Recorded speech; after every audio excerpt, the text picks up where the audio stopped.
Chapitre 1. Une invitation à Willowcombe Hall.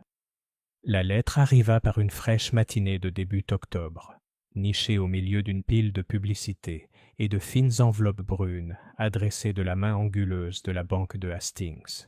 Hercule Poirot, assis à sa table de petit-déjeuner dans son appartement de Knightsbridge, examina l'enveloppe avec un certain intérêt. Le papier était épais, couleur crème, et exhalait un léger parfum d'eau de rose, désuet, mais néanmoins agréable. L'adresse était rédigée dans un style délibéré, presque artistique. Il prit son ouvre-lettres, une fine lame argentée avec un manche en ivoire, et fendit l'enveloppe avec précaution. « Monsieur Poirot, vous ne me connaissez pas, mais j'espère que mon nom ne vous sera pas totalement inconnu. Je suis Lady Anne Worsley, de Willowcombe Hall, dans le Devonshire. Je vous écris avec le plus grand espoir que vous puissiez nous rejoindre à Willowcombe pour une petite réunion ce week-end. Bien que l'objectif officiel soit purement social, j'avoue avoir un sujet personnel sur lequel j'aimerais connaître votre avis. Un sujet des plus délicats et troublants. J'espère que vous prendrez en considération cette invitation. Cela me procurerait une grande paix intérieure. » Avec impatience, Lady Anne Worsley Poirot le lut 2 fois. Le ton était subtilement pressant sous son vernis distingué, et bien que la nature de l'inquiétude ne fût pas révélée, quelque chose dans la formulation piqua sa curiosité. En face de lui, le capitaine Arthur Hastings leva les yeux du Times, son pain grillé intact et refroidissant à côté de son thé. « On vous demande encore de l'aide » demanda-t-il avec un léger amusement. « Une lettre mystérieuse et un week-end à la campagne. On dirait le début d'un de ces romans que ma femme s'obstine à lire. » Poirot sourit, pliant la lettre avec précision. « Mais oui, Hastings. Et pourtant il y a quelque chose d'intrigant là-dedans. Lady Anne Worsley. Ce nom, il n'est pas inconnu. Elle fut autrefois Lady Anne Belgrave, la beauté mondaine d'une génération passée. Elle épousa un riche industriel, Gregory Worsley, et se retira de la vie publique. Hastings réfléchit à cela. « Pourtant, vous n'avez aucune idée de ce qui pose problème. C'est précisément ce qui le rend si attrayant, » dit Poirot en sirotant son chocolat. Willowcombe Hall, niché au cœur d'un bosquet d'ormes centenaires et entouré par la lande vallonnée du Devon, était le genre de domaine qui semblait intemporel. Avec sa façade en pierre recouverte de lierre, ses fenêtres à meneaux et son allée de gravier incurvé bordée de haies taillées, il dégageait une élégance raffinée, à la fois charmante et légèrement inquiétante. Poirot et Hastings arrivèrent en voiture par un samedi après-midi brumeux. Le voyage s'était déroulé paisiblement, trop paisiblement d'après Hastings. « Tout, cela paraît bien trop idyllique, » fit-il remarquer tandis que le chauffeur arrêtait la voiture. « J'imagine que vous serez appelé à enquêter sur une simple brosse à cheveux disparue. » Poirot haussa simplement un sourcil et sortit, ses chaussures crissant proprement sur le gravier. Il était impeccablement vêtu, comme toujours, ses gants impeccables et sa moustache parfaitement cirée. Un majordome en livrée les accueillit à la porte. « Monsieur Poirot, capitaine Hastings. Bienvenue à Willowcombe Hall. Lady Anne vous attend au salon. » Le salon était exactement comme on pouvait s'y attendre. De hauts plafonds, de lourds rideaux, des portraits d'ancêtres sans sourire et le parfum de la lavande et du bois poli. Lady Anne Worsley était assise dans un fauteuil à haut dossier près de la cheminée. C'était une femme délicate d'une 60aine d'années, aux cheveux argentés parfaitement coiffés et aux yeux pétillants d'une intelligence tranquille. Elle se leva pour les accueillir avec une grâce qui évoquait une autre époque. « Monsieur Poirot, capitaine Hastings, vous ne pouvez pas savoir à quel point je vous suis reconnaissant d'avoir accepté mon invitation. »« Tout le plaisir est pour moi, madame, » dit Poirot en s'inclinant légèrement. « Et pourtant, je sens que ce week-end n'est pas seulement un week-end de convivialité. » Elle esquissa un léger sourire mélancolique. « Vous avez raison.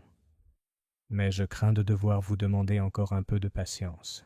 Voyez-vous, la réunion a déjà commencé, et je ne voudrais pas troubler l'ambiance avant que vous ayez eu le temps d'observer la situation par vous-même. » Poirot inclina la tête. « Très bien. Je vais observer. Et j'ai confiance en la vérité. Elle se révélera d'elle-même, comme toujours. » Les invités de Willowcombe Hall formaient un curieux rassemblement, réunis sous prétexte de célébrer le récent anniversaire de Lady Anne. Parmi eux se trouvait son fils, Julian Worsley, un homme mince et sérieux d'une quarantaine d'années, qui gérait le domaine familial avec une diligence discrète. Son épouse, Clara, était une grande femme anguleuse, au regard pénétrant et au sourire rarement présent. Était également présent l'ami d'enfance de Julian, le docteur Malcolm Rivington, un homme chauve et vif avec une tendance à pontifier, et sa sœur cadette, Violette Rivington, qui portait trop de parfum et parlait toujours d'une voix juste au-dessus du nécessaire. Il y avait mademoiselle Emily Barton, la compagne de Lady Anne depuis de nombreuses années, qui semblait nerveuse dans les meilleurs moments et se montrait particulièrement discrète en présence de Clara. Enfin, il y avait monsieur Peter Hardley, un notaire londonien en visite, censé examiner les questions de fiducie de la succession, bien que les raisons de son invitation à une fête d'anniversaire aient semblé, à Poirot, quelque peu artificielles. Le week-end commença avec la civilité habituelle, thé à l'orangerie, cartes à la bibliothèque, promenade dans les jardins où les roses d'automne s'accrochaient encore obstinément à la vie. Mais au fond de tout cela, Poirot ressentait un malaise. Le rire de Clara Worsley était trop vif. Emily Barton lançait sans cesse des regards vers Lady Anne avec une pointe de peur. Et Peter Hardley, aussi charmant fût-il, avait l'air d'un homme trop prudent quant à ses tacites paroles. Ce soir-là, au dîner, Lady Anne parla enfin à Poirot en toute confiance. Il s'était retiré dans son bureau privé, une petite pièce lambrissée qui sentait légèrement le cèdre et le tabac. « Il y a eu des incidents, monsieur Poirot, » dit-elle doucement. « Pas vraiment des crimes, pas encore, mais des choses qui perturbent. Ma boîte à bijoux trafiquée, les registres de la maison égarés, quelques mots menaçants, et toujours le sentiment que quelqu'un nous observe. » Des notes menaçantes? Les yeux de Poirot se plissèrent. Elle hocha la tête et sortit une feuille d'un tiroir. C'était écrit en lettres majuscules grossières. « Tu as fait ton temps. D'autres attendent. À 16 heures, ce sera la fin. »« C'est absurde, bien sûr, » ajouta-t-elle avec un rire nerveux.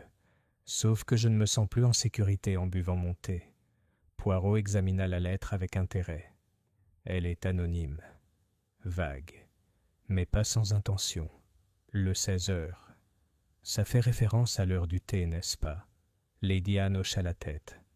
Tous les après-midi, je prends le thé à 4 heures précises. C'est un rituel que j'observe depuis 40 ans. Mais maintenant, elle s'est arrêtée. Poirot se leva lentement.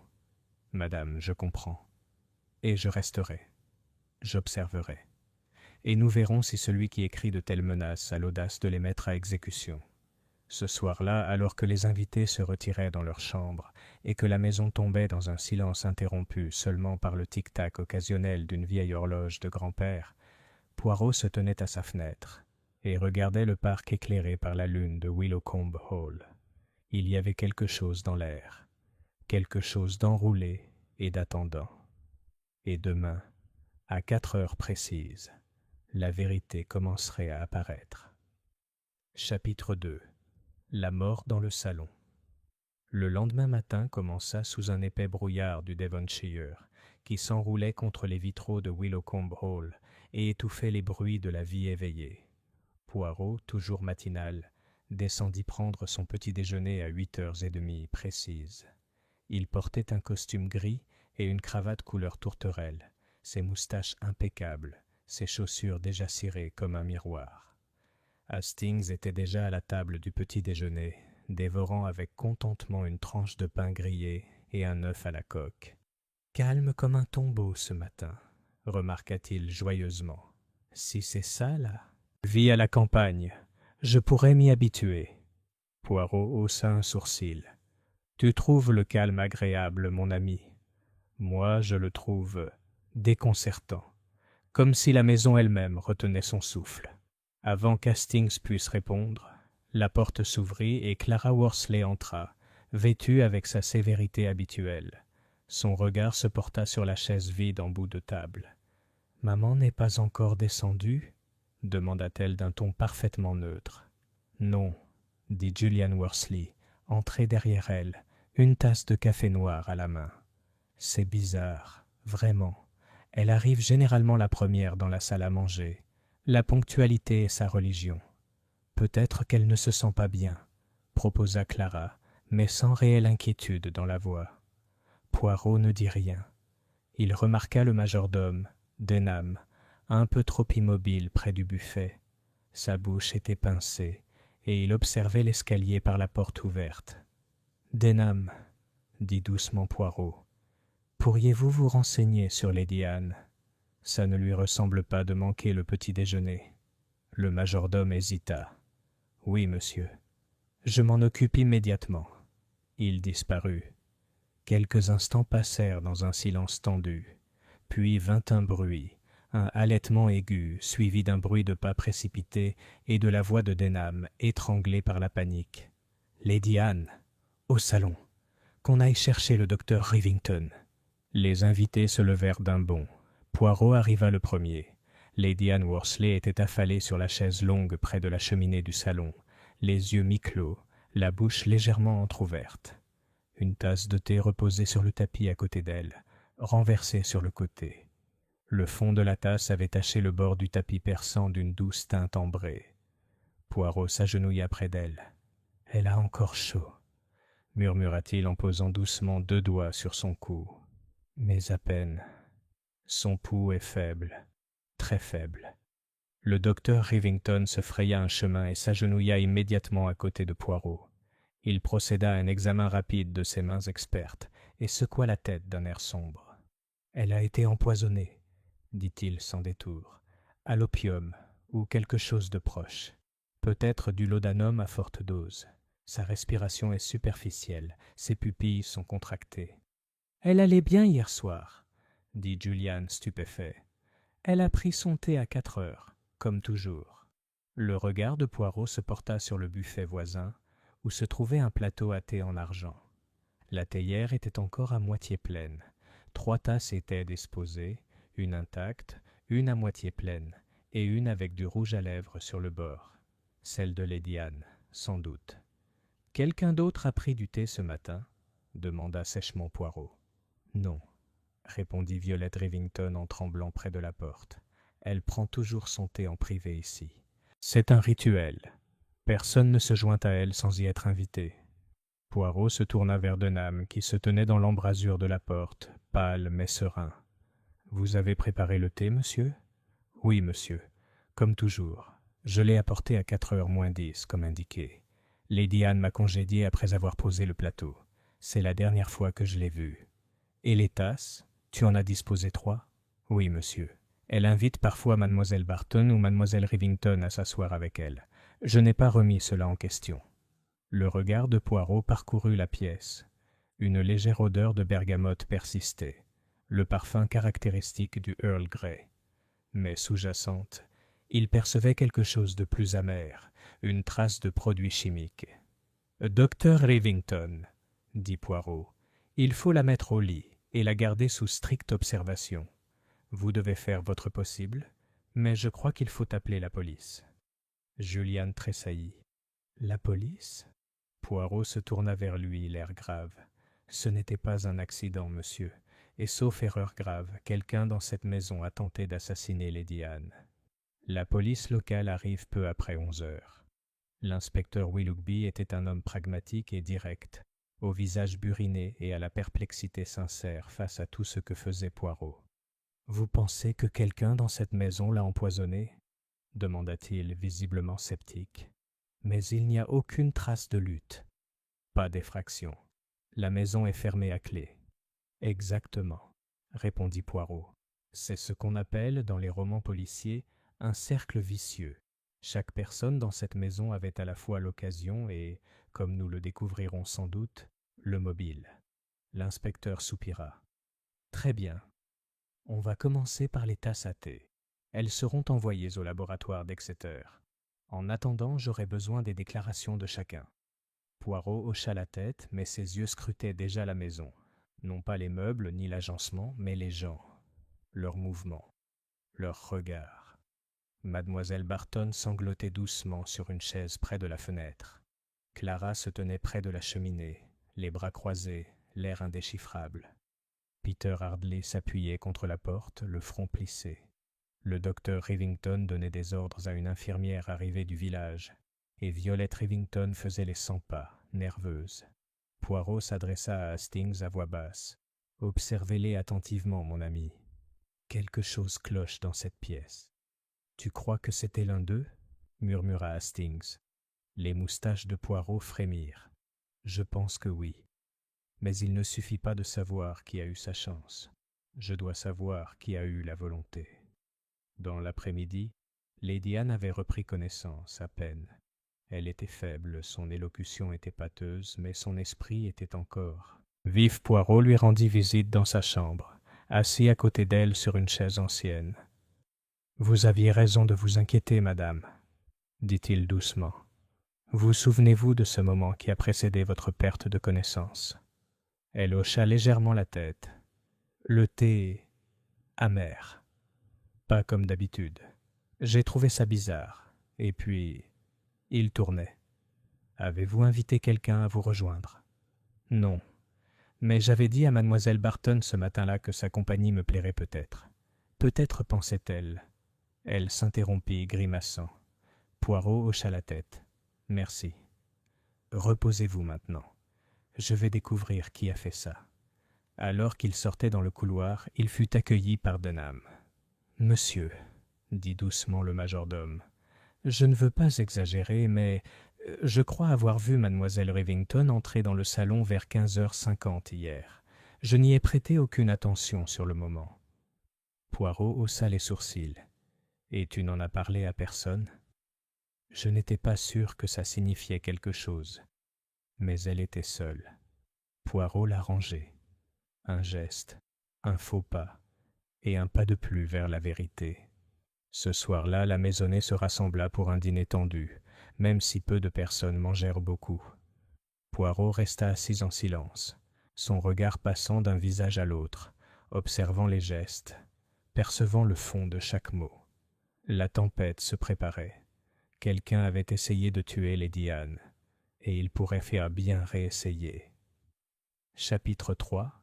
Les observateurs dans la salle. Le lendemain matin, Willowcombe Hall avait pris l'atmosphère d'un lieu assiégé. Le brouillard s'était dissipé, mais à sa place persistait quelque chose de plus pesant. Un silence, seulement rompu par l'écho occasionnel de pas sur la pierre, ou le tintement de la porcelaine dans la salle à manger. La conversation était devenue hésitante, figée, comme si chaque mot pouvait être pesé, mesuré et utilisé comme preuve. Poirot était assis dans la bibliothèque, entouré d'imposantes étagères et d'une cheminée en pierre où crépitait faiblement la flamme. Il ne lisait pas. Son regard était fixé sur un petit carnet ouvert sur la table devant lui. Une seule page comportait 5 colonnes. Nom, alibi, mobile, accès, secret. Hastings entra, tasse de thé à la main, et s'installa dans le fauteuil d'en face en soupirant. Cet endroit a changé du jour au lendemain. Vous auriez dû voir le regard de Juliane sur sa femme ce matin, comme si elle allait glisser quelque chose dans sa marmelade. Poirot tapota légèrement le carnet. Et peut-être qu'elle le pourrait, mon ami. La confiance est un luxe ici, et personne n'en est riche. Croyez-vous vraiment que le poison était destiné à la tuer sur le champ? Demanda Hastings. Serait-ce une erreur? Juste pour l'effrayer. Poirot réfléchit à cela. La dose était presque fatale. Si le docteur Rivington était arrivé quelques minutes plus tard, elle n'aurait peut-être pas survécu. Non, Hastings, c'était destiné à tuer, et elle a été administrée avec la plus anglaise des armes, une tasse de thé. Il joignit soigneusement les mains. Examinons ce que nous savons. Lady Anne n'a bu qu'une seule tasse. Le thé était préparé comme d'habitude. Denham jure qu'il n'y a pas touché après avoir préparé le plateau. Personne d'autre dans la maison n'avoue être entré dans la pièce avant 16 heures. Mais le majordome a vu Violette Rivington entrer juste avant cela, a souligné Hastings. Oui, à 15h50, d'après ses souvenirs. Elle prétend n'être jamais entrée, avoir simplement passé devant en se rendant à l'orangerie. Une contradiction. Denham pourrait-il mentir? Peut-être. Ou peut-être se trompe-t-il. Mais je le soupçonne d'être plus vigilant qu'il n'y paraît. Il sert les Worsley depuis 30 ans. Il connaît le rythme de cette maison, et ses ombres. Poirot se leva. Allons, Hastings, faisons ce qui doit être fait maintenant. Parlons à chacun des membres de la maisonnée, et voyons ce qui se révèle, non pas dans ce qu'ils disent, mais dans la manière dont ils le disent. Entretien 1. Clara Worsley. Clara était assise dans le petit salon, un mince roman non ouvert sur ses genoux. Elle ne se leva pas à l'entrée de Poirot, mais ses yeux le suivirent attentivement. « Vous êtes ici pour me contre-interroger, monsieur Poirot ?» dit-elle froidement. « Je suis ici pour comprendre, » répondit Poirot en s'inclinant légèrement. « Dites-moi, vous et Lady Anne, êtes-vous proches ?» Les lèvres de Clara se contractèrent. Aussi proches que peuvent l'être une belle fille et une belle-mère dans une maison de campagne anglaise. C'est-à-dire, pas du tout. Elle est exigeante, dit Clara après une pause, et fière. Elle n'a pas renoncé au contrôle de cette maison ni du domaine, pas vraiment. Mon mari gère le domaine, mais chaque décision est toujours examinée, commentée. C'est épuisant. Mais pas une raison pour s'empoisonner? Elle plissa les yeux. Je ne suis pas une meurtrière, monsieur Poirot. Pourtant, vous connaissiez la lettre, la menace. Clara parut surprise. Comment? Lady Anne s'est confiée à moi. Elle craignait que quelqu'un dans cette maison lui veuille du mal, quelqu'un en qui elle avait autrefois confiance. Clara se détourna. Elle est devenue paranoïaque ces derniers mois, en parlant d'héritage, de mort, comme si elle s'y attendait. Poirot dit doucement. Et toi? Clara ne répondit pas. Entretien 2. Dr Malcolm Rivington. Le médecin était assis dans le bureau, parcourant les notes concernant le rétablissement de Lady Anne, avec une petite trousse médicale reliée en cuir à ses côtés. « Elle se repose encore, » dit-il à l'entrée de Poirot. « Son pouls est plus stable. Je pense qu'elle va se rétablir, à moins d'une seconde tentative. »« Tu crois que quelqu'un va réessayer ?» Rivington eut un petit rire sans humour. « Ne le feriez-vous pas à leur place? La tentative a déjà eu lieu. Si le mobile était suffisamment désespéré pour empoisonner, un échec ne les fera pas hésiter. Vous parlez comme si c'était inévitable. » Il se pencha en avant. Lady Anne est démodée, mais elle détient le pouvoir. Sa volonté est son épée, et elle devait la changer, pour déshériter quelqu'un peut-être, ou en récompenser un autre. Si quelqu'un savait ce qu'elle avait prévu, est-ce qu'elle te l'a dit? Non. Mais elle a vaguement parlé de mettre les choses en ordre. Ça crée toujours des problèmes dans les vieilles familles. Poirot hocha la tête. Et ta sœur? Violette. On l'a vue près du salon juste avant 16 heures. Rivington se raidit. C'est absurde. Elle était avec moi dans la véranda. Es-tu sûr? Je suis son frère. Elle me le dirait si elle était entrée. Poirot haussa les sourcils. Mais vous ne dites pas qu'elle n'a pas. Le médecin n'a rien dit.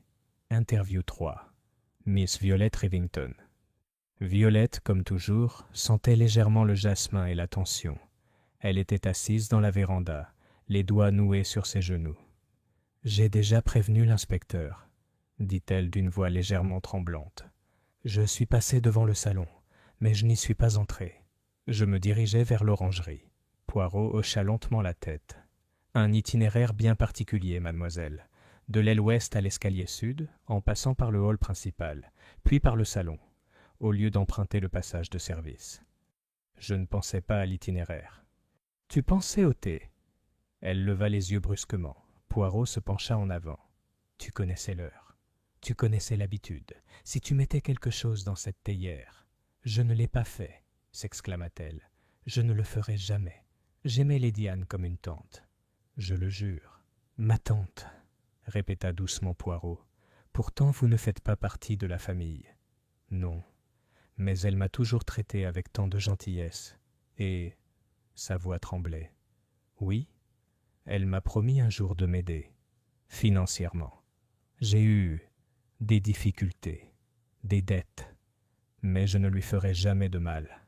Jamais. » Poirot hocha la tête, mais ses yeux se posaient déjà sur ses gants posés sur le rebord de la fenêtre, sur la légère tache jaune au bout d'un doigt.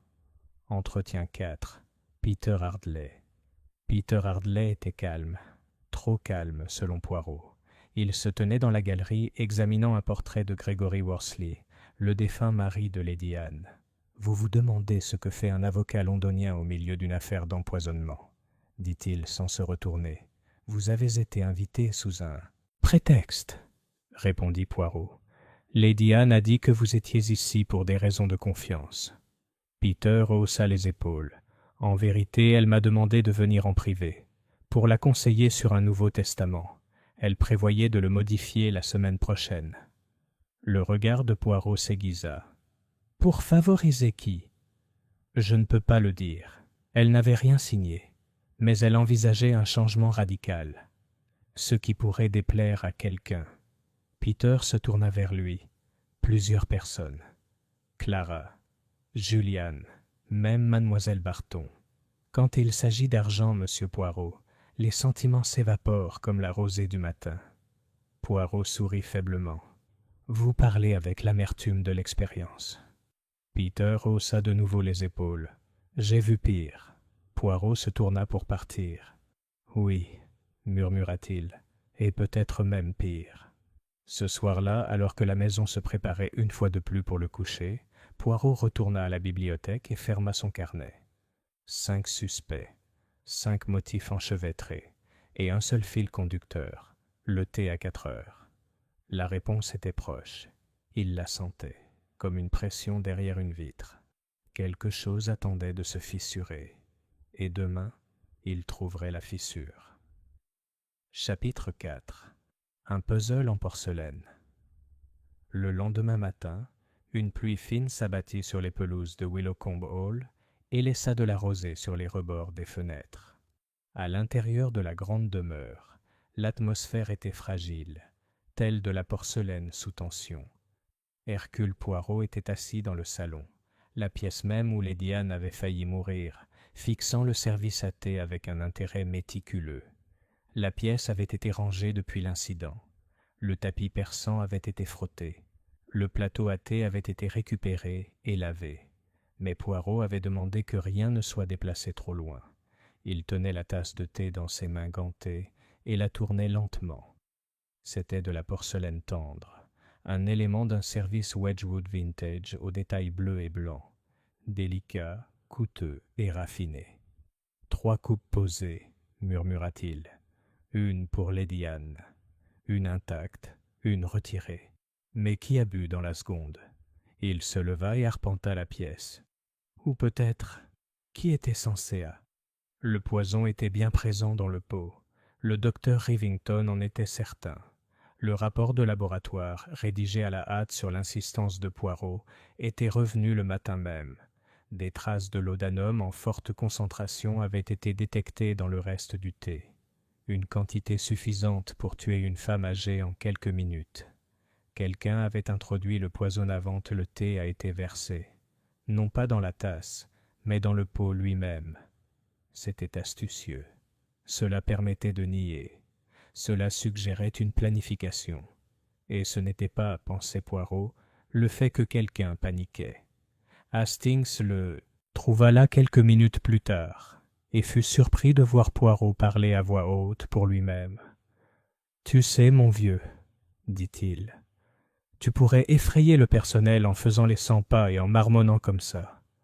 À quoi penses-tu » Poirot fit un geste vers la table. « Je pense, Hastings, au thé. Mais pas au sens britannique du terme, pas à la chaleur et à la politesse. Je le considère comme l'arme du crime. Et je me demande, que nous apprend-il? Le tueur a utilisé quelque chose en quoi Lady Anne avait confiance, a déclaré Hastings. Oui. Et quelque chose de chronométré. Le poison a été placé avant. Le thé était servi. La tueuse devait donc être certaine d'être la seule à le boire. Que personne d'autre ne l'interromprait. Risqué à moins qu'il savait, sa routine, a ajouté Hastings. Je savais qu'elle le boirait seule. Poirot hocha lentement la tête. Et pourtant, 3 tasses étaient apposées. Pourquoi? Hastings parut perplexe. Une habitude? Peut-être, mais je ne le pense pas. Je pense que quelqu'un d'autre était attendu, ou voulait paraître comme tel. C'est une mise en scène, Hastings, et quelqu'un a mal calculé. Fin de matinée.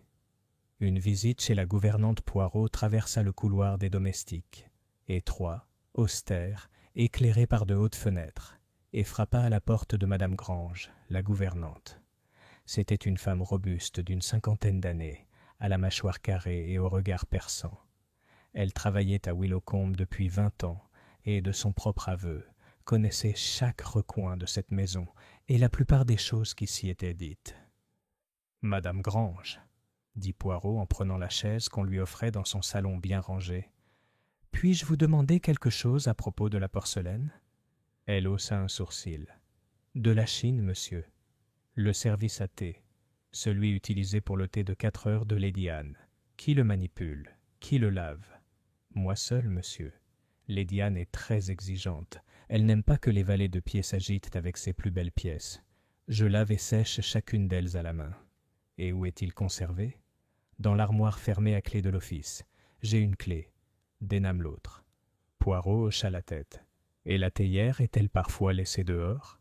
Quelqu'un pourrait-il y avoir accès quelques heures avant le thé? » Madame Grange réfléchit. « Parfois, j'apporte le plateau à l'arrière-cuisine plus tôt que prévu si j'ai des courses à faire. J'imagine que n'importe qui pourrait soulever le couvercle et y déposer quelque chose. Mais ça ne passerait pas inaperçu. »« Non, » répondit Poirot d'un ton doux. « Parce que tout le monde ici est trop poli pour être indiscret. » Elle émit un petit rire surpris. « Pas dans cette maison, monsieur. Poli en apparence, peut-être, mais beaucoup de regards attentifs. » Poirot se leva. « Merci, madame. C'est ce que j'espérais entendre. » Midi. Les secrets de Miss Barton.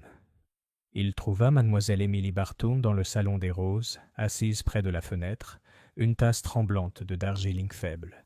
Ses mains tremblaient légèrement et son châle était remonté jusqu'à son cou, malgré la douce chaleur de la pièce. « Je ne peux pas vous aider, » dit-elle aussitôt. « J'ai tout dit à la police. Je ne sais pas qui pourrait faire du mal à Lady Anne. Elle est tout pour moi. » Poirot s'assit doucement dans le fauteuil d'en face.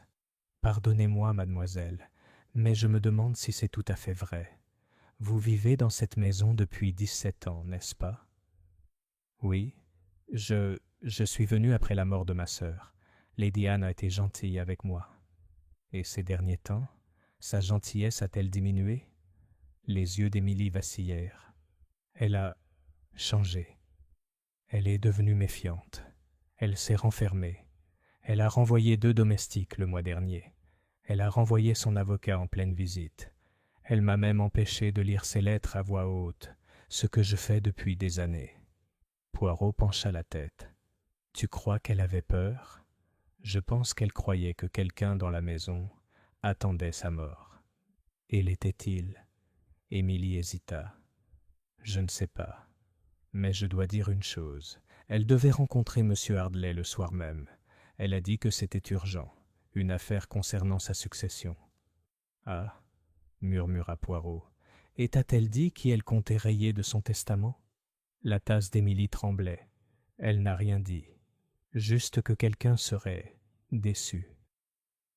Après-midi, une révélation de Denham Poirot retourna à la bibliothèque dans l'après-midi, où Denham, le majordome, polissait le candélabre en argent. « Denham, » dit Poirot, « je dois vous redemander le jour de l'empoisonnement. Étiez-vous dans le hall quand le thé a été servi? »« Oui, monsieur.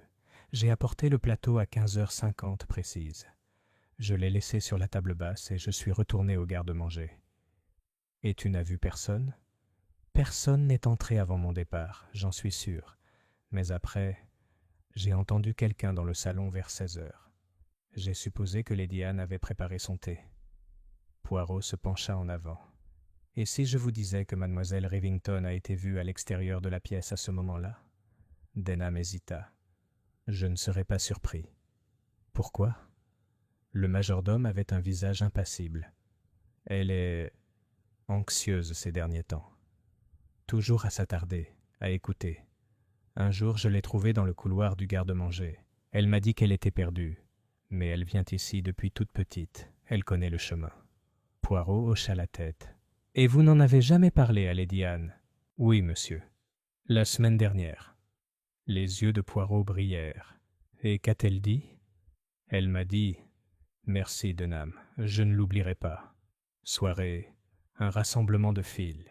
Ce soir-là, Poirot se promenait seul dans les jardins.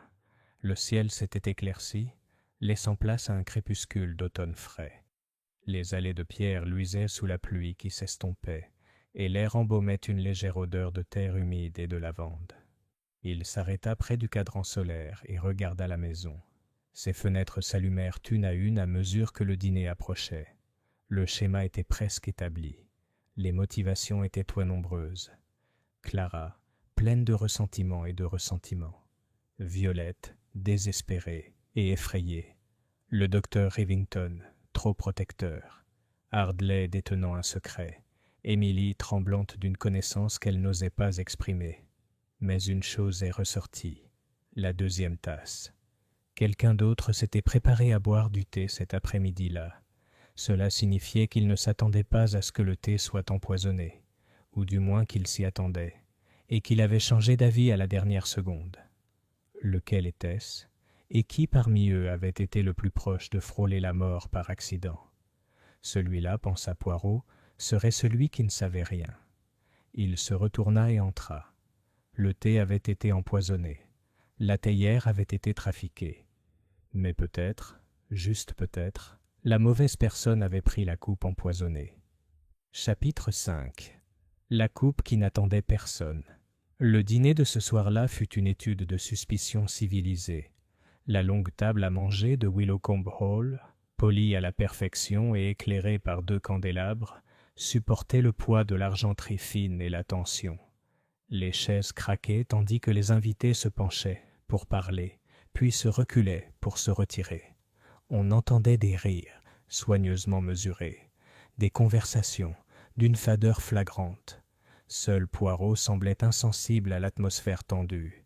Il dînait avec sa grâce méticuleuse habituelle, coupant ses aliments en bouchées précises, s'essuyant le coin de la bouche avec sa serviette après chaque plat.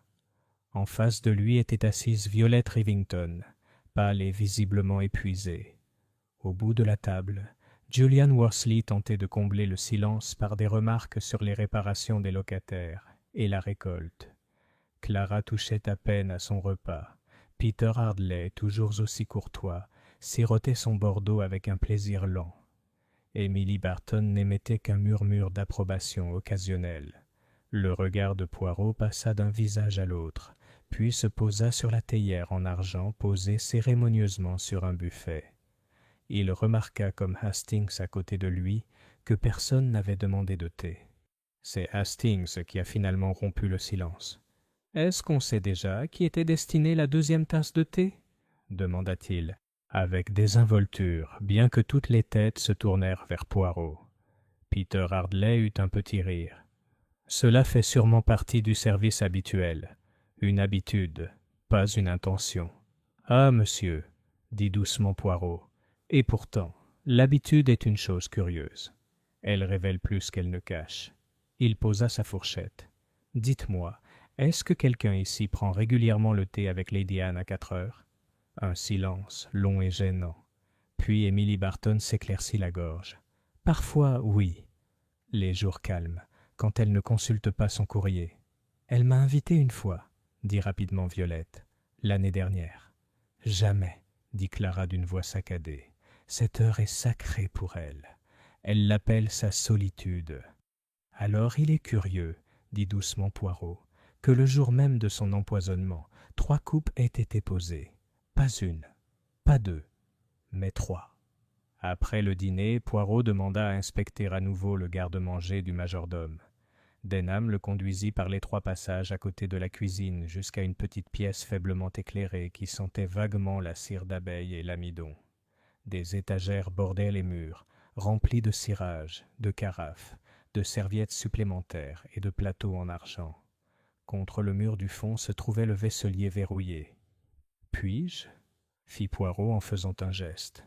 « Bien sûr, monsieur. » répondit Denham en l'ouvrant avec une clé en laiton sur sa chaîne. À l'intérieur, le service Wedgwood bleu et blanc brillait sous l'ampoule faible au plafond. Poirot examina attentivement l'ensemble. « Il manque encore une tasse ?» demanda-t-il. « Oui.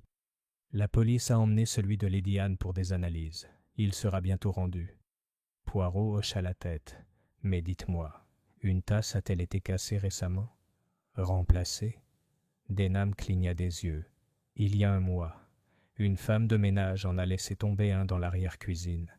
Nous en avons fait venir un de remplacement chez un antiquaire d'Exeter, arrivé la semaine dernière. Et c'était identique ?» Denham parut légèrement offensé. Indiscernable.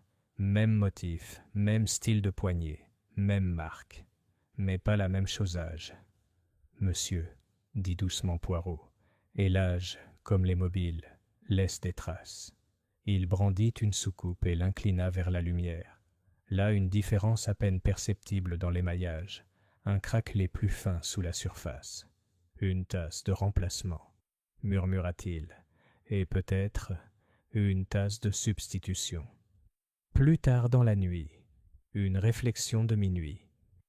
De retour dans sa chambre d'amis, Poirot était assis au petit bureau, réfléchissant. Les détails s'alignaient comme des pièces d'échecs sur un échiquier, même si la fin de partie restait obscure. Il y avait deux cibles probables pour le thé, Lady Anne et quelqu'un d'autre. Quelqu'un le tueur attendu boirait. La tasse supplémentaire n'était pas une erreur. C'était un piège. Mais pour qui? Il passe à nouveau en revue les suspects, murmurant chaque nom dans sa barbe. Clara Worsley, amère, marginalisée, mais calme et fière, susceptible d'agir seulement si elle croyait que Lady Anne se dressait entre elle et le contrôle. Julian Worsley, dévoué, doux, distrait. Un fils peut être trop intimidé pour être empoisonné, à moins que sa femme ne l'influence. Violette Rivington, désespérée, endettée, vue près du salon, refuse d'entrer. Mais la tasse de thé, était-ce la sienne? Dr Malcolm Rivington, protecteur envers sa sœur, peut-être pour la protéger. Mais un médecin choisirait-il une telle méthode? Du laudanum dans du thé nature? Pierre Hardley, calme, opportuniste, connaissance de la volonté, mais son bénéfice n'est pas clair. Emily Barton, dévouée, timide, et pourtant le plus proche de Lady Anne, connaîtrait ses habitudes, connaîtrait ses coupes. Les yeux de Poirot se posèrent sur l'horloge, juste après minuit, et le tueur marchait toujours librement. Tôt le matin, une révélation dans la roseraie. Le lendemain matin, Poirot se leva avant l'aube et marcha seul dans les allées humides de la roseraie. Il y trouva Emily Barton, assise sur un banc de pierre, un châle serré autour de ses épaules, les yeux gonflés par les larmes, ou un mauvais sommeil. « Je ne t'ai pas entendu approcher, » dit-elle doucement alors qu'il s'approchait. « C'est toujours ainsi, mademoiselle, quand on est plongé dans ses pensées, » dit Poirot. « Vous semblez accablé. »« C'est vrai, » murmura-t-elle. « Tout s'écroule, la maison, la famille. Je pensais que si je restais silencieuse, tout se calmerait tout seul. Mais ce n'est pas le cas. » Poirot s'assit à côté d'elle. « Et qu'est-ce qui n'a pas guéri, précisément ?» Émilie détourna le regard. « Vous devez me prendre pour une lâche. Mais Lady Anne, elle s'est trop confiée à moi. Elle m'a parlé de son projet de réécrire son testament, de se débarrasser complètement de Julian. Elle croyait que Clara le poussait à vendre le domaine à une société immobilière catastrophique. »« Ah !» dit Poirot. « Et elle craignait que Clara ne passe à l'acte. »« Oui. Mais elle craignait aussi Violette. » En effet, elle a dit avoir un jour proposé à Violette une avance sur son héritage pour l'aider à se sortir d'un problème de jeu. Mais elle a ensuite appris que la jeune fille avait menti sur ses dettes, qu'elle prévoyait de partir et de vivre à l'étranger. Anne s'est sentie trahie. Elle a dit qu'elle la laisserait partir. Le regard de Poirot s'aiguisa. Et elle ne l'a jamais fait? Pas à temps. Il resta silencieux un moment. « Vous savez, » dit-il doucement. Je crois que le poison n'était peut-être pas destiné à Lady Anne. Émilie se retourna, surprise. Quoi? Alors? Je crois que la mauvaise personne a bu le thé, ou plutôt que quelqu'un était censé le boire. Avec son. Sa bouche s'ouvrit. Tu veux dire?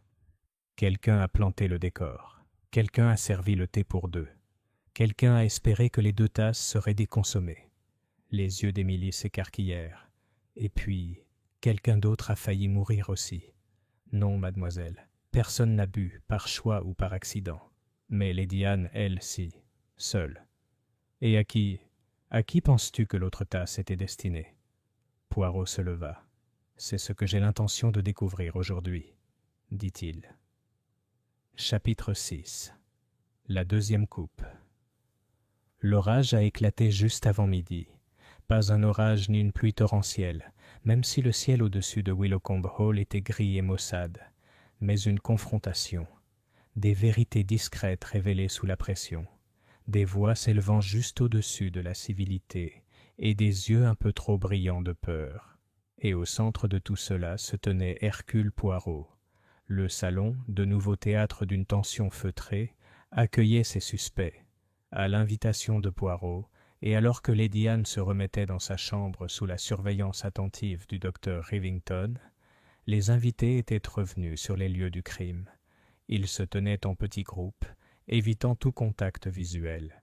Clara près de la fenêtre, les bras croisés, Juliane près de la cheminée, effleurant les peluches invisibles de sa manchette. Violette Rivington, assise nerveusement au bord d'un canapé. Emily Barton, tordant un mouchoir. Peter Hardley, nonchalamment appuyé contre le bureau. Et Hastings, assis près d'une petite table d'appoint, griffonnant tranquillement dans son carnet. Poirot se tenait au centre du tapis, entre la table à thé et la chaise longue, où Lady Anne s'était effondrée quelques jours plus tôt. Ses mains étaient légèrement jointes devant lui, son expression indéchiffrable. Il a commencé, comme toujours, par une question qui semblait d'une simplicité trompeuse. « Qui, demanda-t-il doucement, était censé boire dans la deuxième coupe ?» Personne n'a répondu. 3 tasses furent disposées cet après-midi-là, mais Lady Anne but seule. La première tasse était la sienne, la deuxième resta intacte. La troisième fut retirée avant l'arrivée de quiconque, peut-être même avant que Denham ne pose le plateau. Juliane fronça les sourcils. Retirée? Mais pourquoi? C'est précisément la question, dit Poirot en se tournant légèrement vers lui. Pourquoi préparer 3 coupes si Lady Anne avait prévu de boire seule? Pourquoi pas une? Ou 2? Violette Rivington s'agita. Elle pondait toujours 3 œufs. C'était son habitude. Non, mademoiselle, dit sèchement Poirot. Ce n'était pas le cas. C'était délibéré. Ce jour-là, quelqu'un était invité. Ou, du moins, quelqu'un croyait l'être. Il s'avança vers la table à thé où un plateau réplique avait été disposé. La même porcelaine, le même emplacement. Tout cela à la demande de Poirot. « Regardez bien, » dit-il en leur faisant signe de se rassembler. « C'est ici que commence la supercherie. Une coupe, celle empoisonnée, a été bue. Une autre est restée intacte. Mais qu'en est-il de la troisième? Où est-elle passée? Qui l'a emportée? » Il marqua une pause. « Je crois que c'était destiné à Violette Rivington. » Tous les regards se tournèrent vers elle. Ses lèvres s'ouvrirent de surprise. « Moi? Mais... » « On vous a vu près du salon avant 16 heures, » dit Poirot. « Vous avez prétendu être passé par là. Mais le récit de Denham dit le contraire. Il vous a vu rôder, peut-être même entrer. Je n'ai pas... » Et pourtant, Lady Anne elle-même, lorsque je l'ai interrogée, m'a dit qu'elle avait envisagé de vous inviter cet après-midi-là, pour vous parler en privé, peut-être pour vous offrir son pardon, ou peut-être pour vous confronter. Il pencha la tête. « Mais le poison ne vous était pas destiné, mademoiselle Violette. Non, c'est là le rebondissement de cette histoire. C'était vous, toi, qui étiez censé empoisonner son. » Un halètement parcourut la pièce.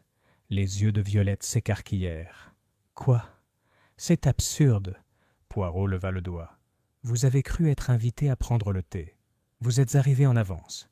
Vous êtes entré dans la pièce. Vous avez vu le plateau et la troisième tasse. Vous avez cru que c'était pour vous. Et pourtant, vous n'avez pas bu. Pourquoi? Vous avez changé d'avis. Ou plus probablement, quelqu'un vous a prévenu. Quelqu'un vous a dit que Lady Anne était contrariée, que la réunion serait désagréable. Alors vous avez quitté la pièce. Violette regarda son frère, impuissante. Le visage du docteur Rivington était devenu pâle. « Je lui ai dit-il doucement, qu'elle ne devait pas tenter le diable, que Lady Anne pourrait l'accuser. Je lui ai dit qu'elle ferait mieux d'éviter toute confrontation. » Poirot hocha la tête. « Et voilà, la troisième tasse, intacte, car l'invité n'est jamais revenu. Le thé avait déjà été servi, le plan avait déjà commencé. Il s'est retourné, mais le poison n'était pas dans les coupes. Il était dans ce pot. » Une autre pause, c'est là toute la splendeur et la tragédie du plan. Celui qui a trafiqué le thé croyait que Lady Anne et Violette boiraient ensemble. 2 tasses, 2 victimes, une histoire de malheur partagé. Un tragique accident, peut-être. La voix de Clara résonna, soudain glaciale. Et si Violette n'avait pas décliné, elle serait morte aussi. Les yeux de Poirot rencontrèrent les siens. « Oui, madame. C'est ce qui rend la situation si cruelle. » Il se tourna alors lentement vers Peter Hardley. « Et pourtant, dit Poirot, une personne dans cette pièce savait exactement ce qui était prévu, parce qu'il a aidé à préparer la scène. » Peter cligna des yeux. « Mais qu'est-ce que tu insinues? Vous avez conseillé Lady Anne sur la rédaction de son testament. Vous saviez qui en bénéficierait et qui en serait perdant. Et je crois que vous en avez parlé à quelqu'un d'autre. » Peter se redressa. « Tu m'accuses de trahison. »« Non, monsieur. Je vous accuse de pire encore. Le silence. Vous saviez à qui on écrivait? Dehors du testament. Et vous n'avez rien dit, non pas pour protéger Lady Anne, mais parce que cela vous était bénéfique. » Julian s'avança, le visage sombre. « Tu dis qu'il allait hériter? » « Non, » répondit Poirot, « mais le Nouveau Testament l'aurait placé comme exécuteur et gardien des fiducies de la succession. Un poste lucratif. Peter semblait sur le point de protester, mais il ne l'a pas fait. Poirot se tourna de nouveau, cette fois vers Clara. « Et vous, madame? Vous aviez un mobile. Vous et votre mari deviez être déshérités. La succession serait confiée à une fondation. La maison serait vendue. Il ne vous resterait qu'une somme symbolique. Une insulte, disiez-vous, à vos efforts ici. » Clara le regarda fixement, immobile. « Et pourtant, dit doucement Poirot, tu n'es pas idiot. Tu savais que la violence n'attirerait que les soupçons. » Il passe devant elle, vers Emily Barton. « Et vous, mademoiselle, vous saviez tout. Et pourtant il n'a rien dit. Pourquoi? »« J'avais peur, murmura-t-elle. Peur de détruire la famille. » Poirot hocha doucement la tête. « Et ainsi vous avez détruit la vérité. » Il retourna au centre du tapis, les mains désormais croisées derrière le dos. Mais ce n'est pas Clara qui a empoisonné le thé. Ni Peter, ni même Violette. Non. Il se tourna lentement. C'était Dr. Rivington. Un silence plus profond que n'importe quel cri s'installa dans la pièce. Malcolm Rivington tressaillit, puis se redressa, le visage durci. « Tu ne peux pas le prouver. »« Mais je peux, » dit Poirot. « Tu étais la seule personne à avoir accédé au laudanum. Vous avez prétendu vous être précipité aux côtés de Lady Anne dès son évanouissement. Et pourtant vous étiez déjà tout près, trop près, presque en attente. Je suis médecin. J'étais inquiet. Vous étiez trop préoccupé. Vous avez rapidement écarté l'empoisonnement, comme si vous saviez les symptômes. Tu as essayé d'attirer l'attention sur Clara. Tu as dit à Violette de ne pas aller au thé, même si tu as prétendu qu'elle n'en avait aucune idée. » La voix de Poirot devint plus calme. Tu voulais la protéger.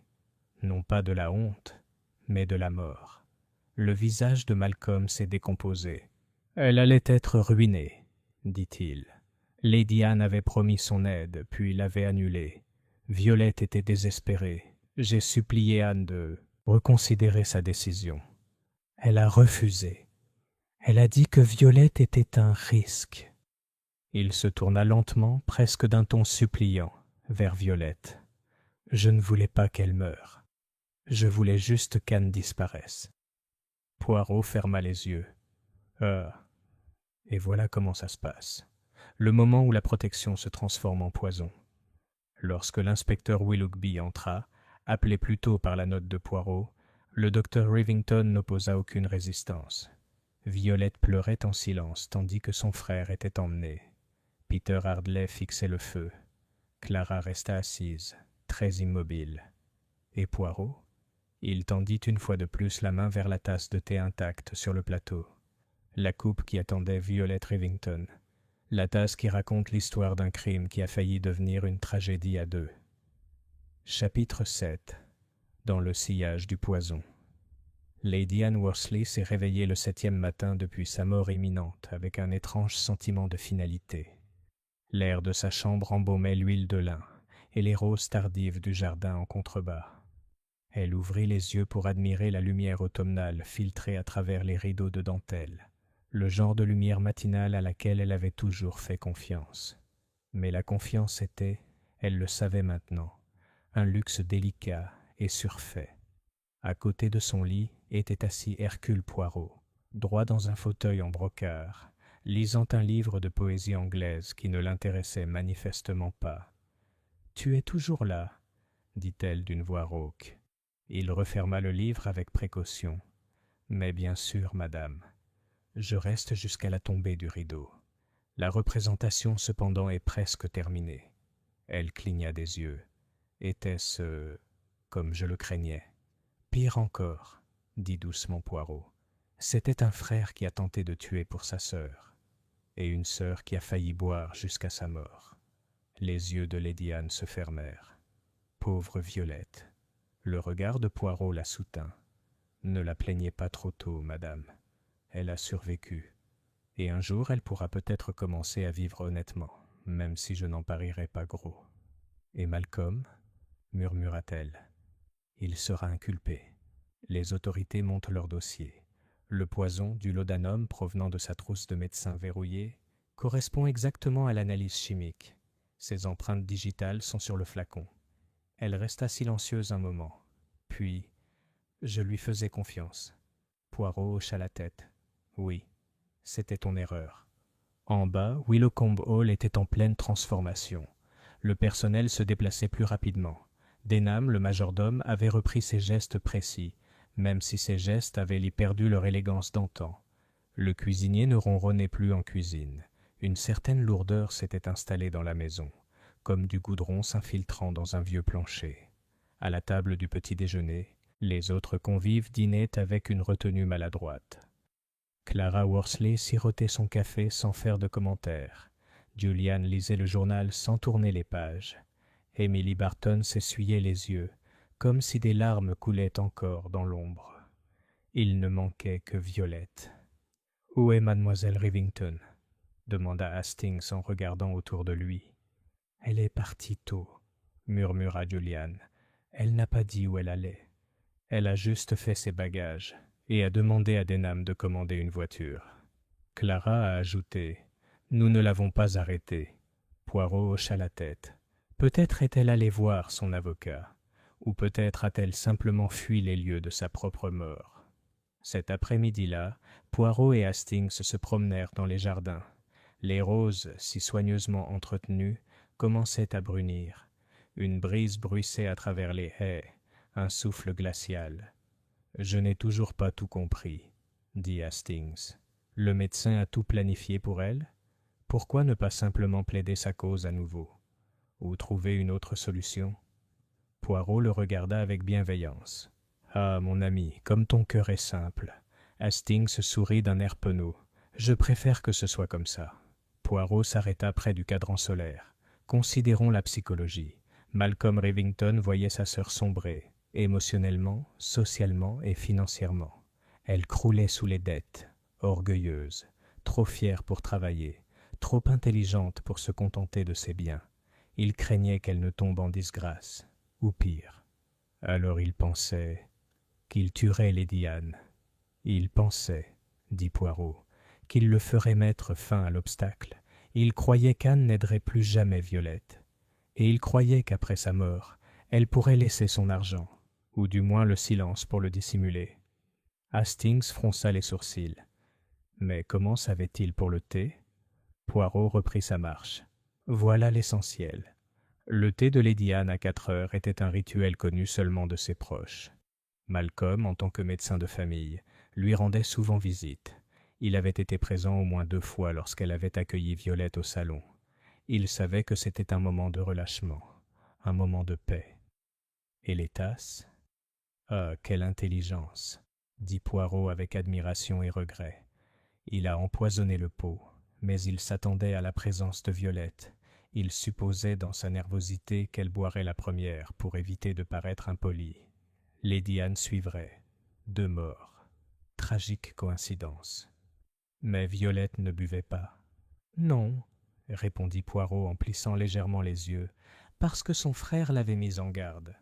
Je crois qu'au dernier moment, il a changé d'avis, non pas sur le crime, mais sur OMS, il devait mourir. Il voulait seulement que Lady Anne disparaisse. Mais il avait déjà tendu le piège. Hastings expira. La 2e coupe fut la ruine. Poirot sourit. C'est toujours le détail, la contradiction singulière et négligée, une 3e tasse posée là où un seul invité était attendu. Ce soir-là, Poirot rendit une nouvelle visite à Lady Anne. Elle était assise, emmitouflée dans un châle, pâle mais alerte. « Vous m'avez sauvé la vie, monsieur Poirot, » dit-elle. « Non, madame. Je l'ai conservé. À vous de voir s'il a bien vécu. » Elle lui adressa un sourire fictif. « Je me demande, est-ce que tu vas encore me conseiller ?» Il pencha la tête. « Je souhaite terminer le Nouveau Testament. Mais cette fois, pas par vengeance, par clarté. » Poirot hocha la tête. « Je vous propose un nom, mademoiselle Emily Barton. » « Emily, elle a été à vos côtés toutes ces années. Elle n'a aucun droit. Elle ne cherchera pas votre fortune. Mais elle protégera votre mémoire. » Lady Anne baissa les yeux sur ses mains. « Alors, elle aura Willowcombe Hall. » Poirot s'inclina légèrement. « Alors, madame, peut-être que la justice aura sa note de bas de page. » Poirot et Hastings quittèrent Willowcombe le lendemain matin. Le ciel était enfin dégagé et l'air sentait légèrement la fumée de bois. Alors que la voiture s'éloignait dans l'allée de gravier, Hastings se tourna vers son ami. « Tu sais, dit-il, je ne boirai plus jamais de thé à 4 heures. » Poirot gloussa. « Alors, mon ami, le meurtrier a déjà gagné. » Il jeta un coup d'œil à la maison. La façade en pierre, les hautes cheminées, les ombres derrière les rideaux. Pourtant, même dans une maison bâtie sur la civilité, murmura-t-il, le meurtre peut se produire. Et il suffit d'une seule tasse pour faire pencher la balance. Chapitre 8. Le murmure dans le couloir Poirot n'avait pas l'intention de retourner à Willowcombe Hall. Après l'arrestation du docteur Rivington et le départ hésitant de Violette, un silence de mort sembla s'installer dans la maison. Le testament de Lady Anne fut réécrit, discrètement et avec la prudence requise. Poirot et Hastings rentrèrent à Londres, et Poirot reprit ses habitudes, tailler sa moustache, arranger ses orchidées et savourer sa tisane matinale à 8h30 précise. Et pourtant, quelque chose le piquait au fond de son esprit. Un murmure, un détail, une légère irrégularité. Et puis, un après-midi, 4 jours après avoir quitté le Devon, une lettre est arrivée, écrite d'une petite écriture serrée sur du papier fin. « Monsieur Poirot, pardonnez-moi de vous écrire à nouveau, mais j'ai des raisons de croire que votre enquête a omis quelque chose. Il y a autre chose. Quelque chose que j'ai entendu ce soir-là dans le couloir, après le thé. Je n'ose pas parler à Lady Anne, mais je crois que le danger n'est pas encore écarté.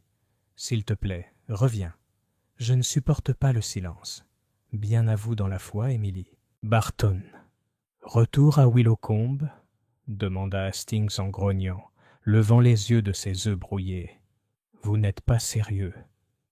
On a résolu l'affaire. Non, mon ami, dit doucement Poirot. Nous avons fermé l'affaire. Mais l'avons-nous résolu? C'est ce que nous devons maintenant déterminer. Il retourna la lettre. Emily Barton n'est pas une femme encline aux gestes théâtraux. Si elle réécrit, ce sera pour une raison. Hastings soupira. Eh bien, ce n'est pas comme si nos journées étaient particulièrement chargées. Et ainsi, en fin d'après-midi, ils étaient à nouveau dans un train à destination du Devon, la campagne défilant dans un flou de vert et d'or, le soleil plongeant paresseusement vers l'horizon. Ils arrivèrent juste après le crépuscule. Denham les accueillit à la porte avec sa formalité habituelle, même si Poirot remarqua une certaine tension dans sa posture. « Mademoiselle Barton est au salon, » dit-il doucement. « Elle attend tout l'après-midi. »« Et Lady Anne ?»« Au repos. Elle se fatigue vite maintenant. » Poirot hocha la tête. « Alors, conduis-nous voir Mademoiselle Barton. » Émilie s'assit près de la cheminée éteinte, serrant si fort un mouchoir que la dentelle s'était déchirée dans un coin. Elle se leva lorsqu'ils entrèrent. « Oh, monsieur Poirot, je suis vraiment désolé de vous déranger à nouveau. »« Pas besoin de vous excuser, mademoiselle, » dit-il en la faisant doucement regagner sa chaise. « Dites-moi, qu'avez-vous entendu ?»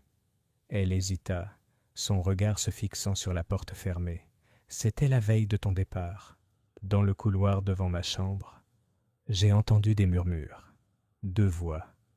J'ai d'abord cru que c'était Claiborne, mais ensuite j'ai entendu Clara. » Le regard de Poirot s'aiguisa. « Clara Worsley ?» Émilie hocha la tête. « Et Peter Hardley. » Il parlait à voix basse, de quelque chose qu'il n'avait pas prévu qu'il arrive. Elle a dit « Tu étais censé le prévenir, ne pas laisser les choses aller aussi loin. » Et il a dit « C'est trop tard maintenant. On doit laisser les choses s'éteindre. » Poirot échangea un regard avec Hastings. « Je pensais qu'il parlait d'empoisonnement, » poursuivit Émilie. « Mais après votre conclusion, je n'ai rien dit. » Et pourtant, elle s'est arrêtée. Poirot se pencha en avant. « Et pourtant, quelque chose cloche. » Émilie murmura. « Je pense que le docteur Rivington n'a peut-être pas agi seul. » Le lendemain matin, Poirot demanda à parler à Peter Hardley. Ils se retrouvèrent sur le chemin de gravier, juste après le verger, où les arbres se courbaient comme des vieillards et laissaient tomber leurs dernières pommes dans l'herbe tendre. Peter, comme toujours, était impeccablement vêtu, sa canne un peu trop cirée, son expression un peu trop contenue. « Je me demandais quand tu reviendrais, » dit-il avec un sourire crispé. Poirot haussa un sourcil. « Ah, vous n'êtes donc pas si surpris. Lady Anne est une femme têtue. Je ne pensais pas que tu parviendrais à la convaincre de modifier son testament. Mais tu y es parvenu. Et maintenant, elle a écrit Émilie. C'est assez poétique, en fait. » « Pas poétique, monsieur. Logique. Celui qui n'a ni demandé ni attendu de récompense est souvent celui qui la mérite le plus. » Le sourire de Peter s'estompa. « C'est pour ça que tu es là ? Pour philosopher ?» La voix de Poirot resta légère. « Non, je suis ici à cause d'un murmure, une conversation entendue. » Les épaules de Peter se raidirent. « Quelle conversation ?»« Dans le couloir, » dit doucement Poirot. « Vous et Madame Clara. La veille de notre départ, Hastings et moi, vous avez parlé d'avertir quelqu'un, de quelque chose qui aurait pu aller trop loin. » Le regard de Peter se durcit. Elle était bouleversée. Le choc de l'arrestation, le scandale. Elle se défoulait. Je lui ai dit de ne pas trop réfléchir. Mais vous n'avez pas nié la conversation. Non, je ne te laisserai pas le déformer. Poirot le regarda tranquillement. Je ne tords pas, monsieur. Je démêle. Cet après-midi-là, Poirot trouva Clara Worsley à la bibliothèque. Debout à la fenêtre, les bras croisés, elle regardait la pluie danser légèrement sur la vitre. « Tu es de retour, » dit-elle sans se retourner. « Je m'y attendais. » « Pourquoi ? » « Parce que rien dans cette maison n'est jamais aussi simple qu'elle le prétend. » Poirot entra. « Vous et Peter Hardley, vous étiez en conversation ce soir-là. » Elle se tourna vers lui, l'air indéchiffrable. « C'est vrai. Et si Emily Barton écoute aux portes en ce moment, ça te dit tout ce que tu as besoin de savoir sur cette maison. » « Et de quoi parliez-vous, madame ?» Elle hésita. De regret, de ce que nous n'avons pas fait. Il pencha la tête. Nous savions tous les deux que quelque chose n'allait pas avec Malcolm, poursuivit-elle. Sa façon de rôder, la pression qu'il exerçait sur Violette. Il avait un côté possessif, discret mais puissant. Peter avait dit qu'il lui parlerait, qu'il le préviendrait d'arrêter. Les yeux de Poirot se plissèrent. Et lui? La voix de Clara s'adoucit. Non, il est arrivé trop tard. Ou alors il a choisi de ne pas le faire. Parce que le résultat lui convenait? Clara cligna des yeux. Je ne parlerai pas des motivations de Peter, seulement les miennes. Je voulais qu'Anne se retire, oui, mais je ne l'ai jamais voulu. Mort. Je ne l'ai peut-être pas aimée, mais elle ne méritait pas ça. Poirot réfléchit. Alors vous n'avez pas conspiré? Non, mais j'étais complice, en silence. Cette nuit-là, Poirot se tenait de nouveau dans le salon, seul. Il regarda le plateau de thé, la cheminée, le fantôme d'un après-midi presque oublié, et puis il dit à haute voix, dans le vide, « Le crime était unique, mais la culpabilité? La culpabilité a de multiples visages. » Il sortit son carnet de son manteau et le tourna jusqu'à la dernière page. Conclusion. Le docteur Malcolm Rivington a empoisonné le thé. Il a agi sous la pression de la honte familiale. Mais d'autres le savaient. D'autres regardaient. D'autres restaient silencieux, laissant le poison infuser. Il a fermé le livre. Poirot ne croyait pas à une justice parfaite, seulement à une compréhension précise. Et maintenant, il comprenait. Chapitre 9. Ombre sur le mur du jardin.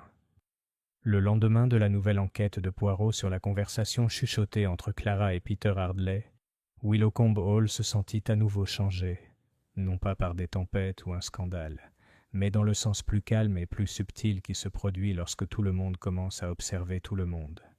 Une tension invisible régnait sous le tintement des tasses de thé et le froissement des journaux. Le personnel évoluait d'un pas hésitant. Les pas résonnaient plus lourdement dans les couloirs. Et les conversations, si elles avaient lieu, ne se déroulaient plus portes ouvertes. Dans le jardin, la plupart des rosiers avaient perdu leurs pétales, laissant derrière eux des tiges épineuses et des feuilles fanées. Un jardinier agenouillé au pied du muret arrachait les mauvaises herbes d'un geste lent et posé. Poirot l'observa depuis le chemin de pierre pendant quelques instants avant de parler. « Monsieur Rawle, n'est-ce pas ?» L'homme sursauta légèrement, puis se releva. Il était nerveux, avec des bottes boueuses, une casquette verte et un visage durablement hâlé par des années de travail en plein air. « Oui, monsieur. »« Monsieur Rawle, jardinier en chef. Puis-je vous aider ?» Poirot hocha légèrement la tête. « Pardonnez-moi cette intrusion. Je m'intéresse aux événements du jour où Lady Anne est tombée malade. Vous travaillez cet après-midi-là. » Comme d'habitude, monsieur. À 16 heures, je suis généralement près du mur sud. Je taille les haies d'if. Alors vous avez une vue sur les fenêtres latérales du salon? Raoul hocha la tête. Clair comme du verre, si vous me permettez l'expression. Poirot se pencha légèrement en avant. Avez-vous vu quelqu'un entrer ou sortir du salon entre 15h45 et 16h15? Raoul fronça les sourcils. Maintenant que tu en parles. Oui. J'ai vu M. Hardley. J'ai trouvé ça bizarre aussi. Un père? Eh bien, il est sorti par la porte principale, comme s'il était entré, puis il a contourné le mur du jardin et est revenu à l'entrée ouest. Il n'a pas fait signe de la main. Il avait l'air préoccupé. Poirot plissa les yeux. Et combien de temps avant le tumulte? 10 minutes, plus ou moins. Poirot resta silencieux pendant un moment. Merci, monsieur Raoul. Vous avez été d'une aide précieuse, plus que vous ne le pensez. De retour au salon, Hastings trouva Poirot en train de faire les 100 pas. C'était remarquable en soi. Poirot ne faisait pas les 100 pas.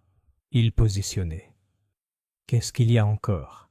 demanda Hastings. « Tu as encore ce regard. » Poirot ne s'arrêta pas. Le jardinier a vu Peter Hardley sortir du salon quelques minutes avant que Lady Anne ne s'effondre. Peut-être qu'il prenait de ses nouvelles. Non, il prétend n'avoir eu aucune relation privée avec Lady Anne, qu'il était là uniquement pour la conseiller sur des projets de loi. Alors que faisait-il à l'intérieur? Les moustaches de Poirot frémirent. C'est précisément là la question, Hastings. Plus tard dans la journée, une visite à la salle des archives Poirot demanda l'accès à la salle d'archives de Lady Anne, une pièce au plafond haut au 2e étage, remplie de volumes reliés en cuir, de classeurs et d'un vieux bureau en chêne qui sentait l'huile de lavande et la poussière. Il n'était pas intéressé par les livres. Il s'intéressait au papier à écrire. Dans un tiroir sous le bureau, Poirot le trouva. Le papier à lettres personnelles de Lady Anne, de couleur crème avec un W en relief en or, et en dessous, du papier plus fin, non marqué, légèrement froissé. Poirot sortit une feuille et la tint à la lumière. Une légère empreinte le traversait en diagonale, les dernières traces d'une phrase autrefois écrite et depuis supprimée. Il prit un crayon doux et ombra légèrement la surface. Lentement, les mots ont émergé. S'il m'arrive quelque chose, regarde la 3e coupe. Poirot retint son souffle.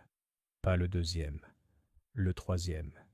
Il rassembla les preuves dans un petit dossier et retourna au salon, où Lady Anne se reposait avec Emily Barton lisant à côté d'elle. « Madame, dit Poirot, pardonnez-moi de vous interrompre. » Lady Anne lui fit un faible geste pour l'inviter à s'asseoir. « Vous avez trouvé quelque chose? »« Oui, quelque chose d'extraordinaire. Puis-je vous demander, avez-vous écrit un mot récemment, puis l'avez-vous brûlé ou détruit ?» Ses yeux clignèrent. « Peut-être. J'avais peur de devenir paranoïaque. » Il plaça le papier ombré devant elle. Elle fixa les mots, puis poussa un long soupir tremblant. « Je l'ai écrit 2 jours avant l'empoisonnement, » murmura-t-elle. « J'avais commencé à douter de tout le monde. » Pourquoi mentionner la 3e tasse? Parce que cette tasse ne provenait pas du service original. Poirot se pencha en avant. « Tu as remarqué la différence? » Une fine fissure sur le manche. J'ai pensé que Madame Grange avait peut-être fait une erreur. Alors j'ai demandé à Denham. Il m'a dit qu'ils avaient dû en remplacer un récemment. Et ça vous concernait? Lady Anne hocha la tête. Parce que seuls Denham et Clara avaient accès au cabinet à cette époque. Poirot resta très immobile. Et Peter Hardley? Non, dit-elle lentement. Il n'aurait pas dû y avoir accès. Poirot a immédiatement recherché Madame Grange. La gouvernante polissait l'argenterie dans le garde-manger latéral, mais elle se redressa en entrant. « Madame, dit Poirot avec une autorité tranquille, lorsque la tasse Wedgwood a été cassée et qu'on a commandé une pièce de rechange, qui s'est occupé de l'arrivée du colis? » Madame Grange réfléchit. « C'était il y a 2 vendredis. J'étais en congé ce matin-là. Monsieur Hardley est arrivé tôt pour discuter du testament. Il a signé pour une livraison depuis Exeter. Et puis, je crois qu'il a dit qu'il laisserait la boîte dans l'office. Quand je suis revenu plus tard, la nouvelle tasse était déjà dans le placard. » Les yeux de Poirot brillèrent. « Alors, madame, nous devons considérer que monsieur Hardley avait accès après tout. » Ce soir-là, Poirot convoqua Lady Anne, Clara, Emily Barton, Julian et Hastings pour une réunion discrète. Peter Hardley n'en fut pas informé. « Je vous demande, » dit doucement Poirot, « d'écouter et de ne pas parler jusqu'à ce que j'ai fini. » La pièce tomba dans un silence plein d'expectative. Nous pensions que l'empoisonneur était le docteur Rivington, et il a bel et bien introduit du laudanum dans la théière. Mais il n'avait rien planifié. C'était un pion, poussé à agir par quelqu'un qui le manipulait subtilement et comprenait son désir de protection envers Violette. Il se tourna lentement vers Lady Anne. « La 3e coupe, madame. » C'était la clé. Elle a été remplacée 1 semaine avant l'empoisonnement. Elle contenait le poison plus que n'importe quel récipient. Elle contenait l'intention. Il a soulevé une photographie, une image agrandie de la base de la tasse, et a pointé du doigt une légère tache sur le dessous. Un résidu de cire incrusté, pas celui d'une bougie, mais celui d'un produit d'étanchéité, utilisé, je crois, pour masquer une fissure capillaire. La coupelle de remplacement était défectueuse. et je soupçonne qu'elle n'était pas censée être remarquée. » Julian fronça les sourcils. « Mais qu'est-ce que ça veut dire ?»« Cela signifie, monsieur, dit doucement Poirot, que Peter Hardley a interverti les tasses. Il a profité de la livraison. Il a lui-même introduit la pièce défectueuse dans le meuble. » Emily Barton murmura. « Mais pourquoi ?» La voix de Poirot s'éteignit. « Parce qu'il avait besoin d'un symbole. Un marqueur, une tasse qu'il savait être choisi par Denham, placé sur le plateau, et que le docteur Rivington ne soupçonnerait pas. Le thé empoisonné était sans discernement. Mais la tasse, qui avait été choisie pour Lady Anne. » Lady Anne resta assise dans un silence stupéfait. « Il savait qu'elle remarquait tout, » ajouta Poirot, « y compris la porcelaine, et elle l'a fait. » Ils ont trouvé Peter Hardley le lendemain matin, en train de préparer tranquillement son sac. Il n'a pas nié les détails, il n'a pas dit grand-chose. Mais lorsqu'on lui a finalement demandé pourquoi il avait encouragé le docteur Rivington, sa réponse a été froide et simple. « Parce que j'étais fatigué d'attendre, en attendant que Lady Anne modifie son testament, en attendant le respect, en attendant un titre, une fortune, un héritage. Il était exécuteur testamentaire, et l'attente avait été trop longue. » Chapitre 10. L'homme qui a attendu trop longtemps. Peter Hardley avait l'expression d'un homme qui s'attendait depuis longtemps à être découvert, non pas à la manière d'un imprudent ou d'un idiot, mais avec le calcul las de quelqu'un qui croyait avoir gagné le droit de gagner, et à défaut, le droit d'en vouloir. Il n'a pas bronché lorsque l'inspecteur Willoughby est arrivé à Willowcombe Hall le lendemain matin, et il n'a pas non plus protesté lorsqu'on lui a dit qu'il serait emmené pour être interrogé. Il a simplement dit « Si j'avais su que vous reviendriez, monsieur Poirot, j'aurais peut-être programmé les choses différemment. » La réponse de Poirot fut sèche. « Et si vous aviez été moins arrogant, monsieur, peut-être n'auriez-vous pas sous-estimé le pouvoir de la troisième coupe. » Après l'arrestation d'Hardley, la vérité sur la conspiration s'est révélée comme l'acte final d'une pièce de théâtre, chaque acteur étant obligé de reconnaître le rôle qu'il avait joué, consciemment ou non. Lady Anne, bien qu'encore en convalescence, convoqua Poirot dans son salon pour une conversation privée. « J'avais confiance en Peter, » dit-elle d'une voix faible mais posée. « Il était notre avocat depuis des années. Grégory avait une très bonne opinion de lui. Je me fiais à ses conseils. » Poirot était assis à côté d'elle, les doigts croisés. « Et pourtant, madame, il considérait votre confiance comme une faiblesse. Il craignait vos décisions, votre indépendance. » Elle sourit faiblement. « C'est ça qui les effrayait, Poirot? Que j'étais encore forte? » »« Oui, madame. Que vous teniez toujours la plume. Que l'encre de votre Nouveau Testament n'était pas encore sèche. » Elle regarda par la fenêtre, la lumière d'automne se projetant sur sa joue. « J'aurais dû le signer plus tôt. »« Tu aurais dû suivre ton instinct, » dit doucement Poirot. « Mais c'est le fardeau des prudents. Ils attendent d'être en sécurité. » Ce soir-là, Poirot et Hastings étaient assis dans le salon, le feu crépitant doucement, l'air lourd d'un calme qui semblait mérité. Hastings remua son verre. « Tu sais, Poirot, je n'arrête pas de penser à ce qui aurait pu se passer si Violette avait pris ce thé. » Poirot hocha la tête. Cela aurait été une double tragédie. 2 morts, l'une réelle, l'autre opportunément programmée. Un bouclier pour le véritable coupable. Et Pierre aurait échappé aux soupçons. En effet, il a élaboré le plan avec élégance. Une manipulation subtile, aucune empreinte digitale sur la théière, aucune signature sur le crime, juste l'idée de semer les bonnes idées. Hastings se renversa en arrière, le regard fixé sur le feu. « Et Malcolm Rivington ?» Les moustaches de Poirot frémirent légèrement. Et il était à la fois coupable et exploité. Son désir de protéger sa sœur l'aveuglait. Il ne voyait aucune issue, seulement l'élimination. Mais il n'avait pas le courage d'agir seul. Et ainsi Peter Hardley devint son facilitateur. Exactement. Il a vu une opportunité. Il a alimenté la peur. Il a encouragé le crime tout en s'assurant qu'il servirait ses propres intérêts. Hastings poussa un long soupir. « C'est un peu exagéré, non ?» Quand on y pense, deux hommes instruits, l'un médecin, l'autre notaire, prêts à assassiner une vieille femme pour une succession. La voix de Poirot était calme, presque triste. Un meurtre est rarement une question de violence, Hastings. C'est une question de ressentiment, du moment où la patience se transforme en amertume. Et les deux hommes, ils attendaient depuis trop longtemps. Le testament réécrit, Lady Anne a finalisé son nouveau testament cette semaine-là.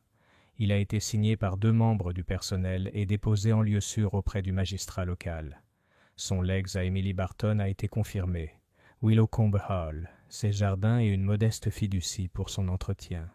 À Clara et Julian, elle laissa une partie des investissements du domaine, de quoi vivre confortablement mais sans luxe. C'était un geste de réconciliation plus que de générosité. À Violet Rivington, elle n'a rien laissé. Non par dépit, mais en reconnaissance de ce qui avait failli arriver. À elle, dit doucement Lady Anne à Poirot, je laisse la liberté de recommencer, sans attente, sans illusion. Poirot s'inclina simplement. Les testaments ne l'intéressaient pas, seulement la vérité qu'il tentait si souvent de dissimuler. La conversation finale. Lors de leur dernière nuit à Willowcombe, Poirot et Emily Barton se sont rencontrés dans la petite salle de lecture que Lady Anne utilisait rarement désormais. Emily portait un cardigan doux couleur lavande et tenait une petite tasse de thé à la camomille, ses mains enfin stables. « Tu avais raison surtout, dit-elle, même sur moi. » Poirot haussa un sourcil. « À propos de vous, mademoiselle, j'ai vu plus que je ne l'ai admis. J'ai gardé le silence alors que j'aurais dû parler. » Poirot se pencha en avant. C'est difficile de trahir son foyer. Ce n'était pas chez elle, dit Émilie doucement. Pas vraiment. Pas après la mort de Grégory.